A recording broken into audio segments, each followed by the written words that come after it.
Gold medal वाली बहू। सपना के पिता एक गरीब किसान थे। माँ पिता खेत में काम करते तो पीछे से सपना गांव के बच्चों के साथ हॉकी खेलती। एक दिन शाम को, सारा दिन खेलती रहती है, ये नहीं कि छोटे भाई को संभाले। माँ पता है, मैंने आज हॉकी में पास के गांव के लड़कों की टीम को हरा दिया। अरे वाह वाह मेरी बेटी, शाबाश, ये ले के रुपया, जा जाकर टॉफी खा ले। सपना खुशी से पिता के गले लग जाती है और बाहर चली जाती है। अरे तुम इसको बिगाड़ रहे हो, मैं ना इसकी शादी ही करा दूंगी। ऐसा कैसे शादी करा देगी? हाँ, अभी तो उम्र खेलने की है। माँ बड़बड़ करती वहां से निकल जाती है। लेकिन शाम को उन लोगों के घर कुछ लोग आते हैं। अरे राम सुखिया, जरा ये तो बतलाओ, सपना के बारे में क्या सोचा है? अरे क्या सोचना है मास्टर जी, पढ़ रही है, जितना पढ़ सकती है पढ़े, फिर शादी करवा देंगे, कोई अच्छा सा गांव का ही लड़का देख लेंगे।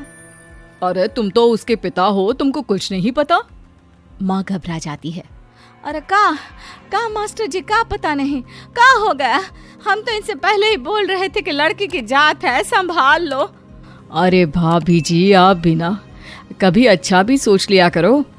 अरे सपना क्या खेलती है हॉकी, बड़े से बड़े आदमी भी नहीं जीत पाते हैं उससे। कल गांव में एक टीम आ रही है, लड़कियों की हॉकी खेलने उसे भेज देना, वहाँ शायद कुछ बात बन जाए। अरे ना मास्टर जी, कोई खेल वेल नहीं करवाना है हम लोगों को, वो भी शहर के लोगों के साथ तो बिल्कुल भी ना। शहर के लोगों को ना कोई भरोसा नहीं होता मास्टर जी। अरे कैसी बात कर रही हो सपना की माँ, बुरा आदमी तो हर जगह मिल जाएगा, उसके लिए शहर का और गांव का। हाँ मास्टर जी, हम लोग तैयार हैं, कल आ जाएगी सपना वक्त से। माँ के लाख मना करने पर भी पिता सपना को हॉकी टीम के लिए भेज देते हैं। शाम को सपना वापस आती है, लेकिन लट के मुंह से। और क्या हो गया, मार खाई हो का? कौन मारेगा हमें? कोई मार वार खाकर नहीं आए। अरे फिर शकल पर 12 क्यों बजे है, बताओगी? देखो माँ, आप समझोगी नहीं, बताकर फायदा क्या है? अरे बिटिया रानी, हम तो समझेंगे ना, हमें ही बता दे। सपना पापा के गले लग जाती है।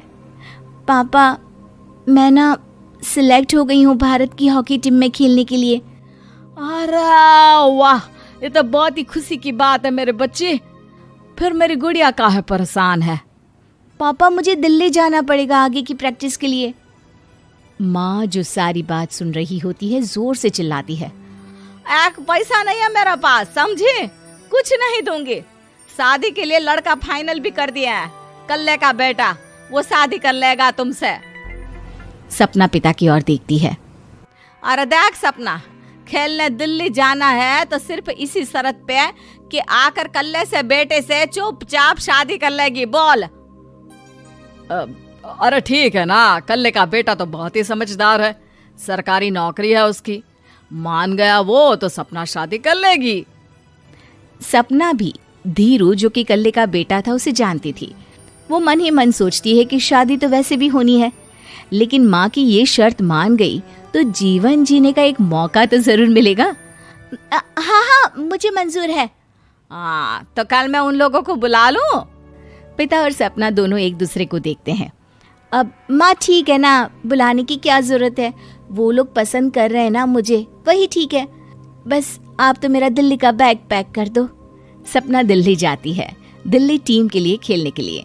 सपना खूब अच्छा खेलती है और गोल्ड मेडल जीत कर आती है। जब वो गांव आती है तो उसका जोरदार स्वागत होता है। हर कोई सपना सपना चिल्ला रहा होता है। और सपना के पापा, तुम्हारी बेटी ने तो गांव का नाम रोशन कर दिया है।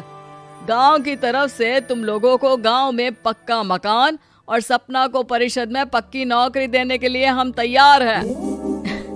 अरे वाह वाह, पक्का मकान, ये तो बहुत अच्छी बात है, लेकिन सपना की नौकरी नहीं चाहिए हमें। हाँ, कैसी बात कर रही हो सपना की माँ?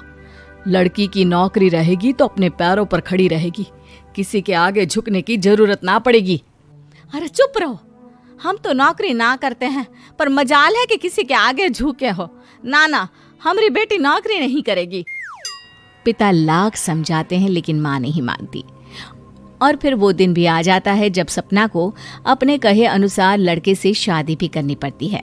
ससुराल में। ए बहू, तू रोज रोज सुबह कहाँ जाती है? घर का सारा काम निपटा कर कहाँ भागती है? माँ का घर तो पास ही है, वहीं निकल जाती है क्या? नहीं माँ जी, मैं हॉकी खेलने जाती हूँ, मुझे खेलना पसंद है। खेलना पसंद है? अरे कैसी बात कर रही है बहू, शादी के बाद तो कोई लड़की खेलती फैलती नहीं है, वो घर का काम काज देखती है। सपना कुछ नहीं कहती।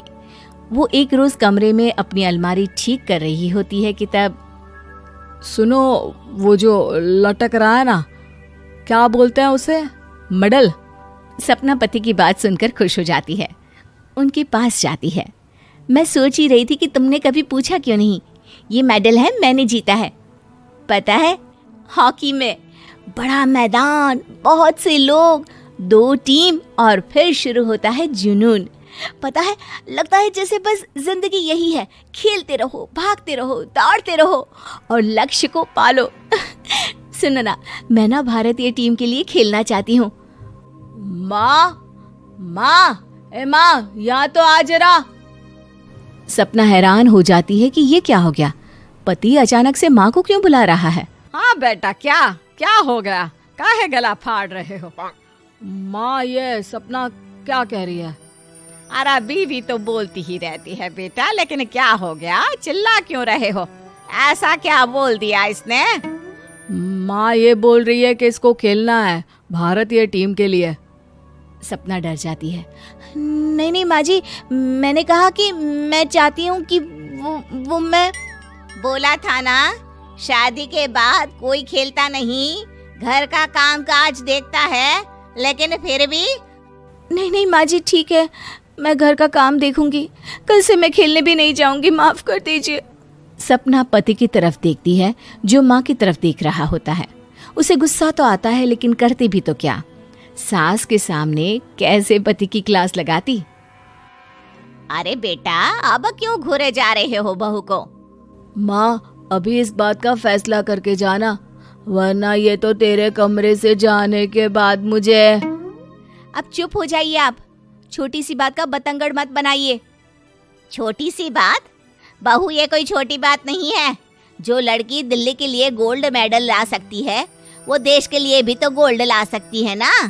हम लोगों को किसी चीज की कमी नहीं है बहू, घर का काम तो कोई भी कर लेगा, लेकिन देश का नाम रोशन करने के लिए सपना चाहिए। जा बहू, तेरी ट्रेनिंग का सारा इंतजाम तेरे पति ने कर दिया है, जा खेल और देश का नाम रोशन कर। सपना की आंख में आंसू आ जाते हैं। वो सोचती है कि बेटियों को मायके के साथ अगर ससुराल में भी सहयोग मिले तो ऐसा कोई काम नहीं जो वो नहीं कर सकती है।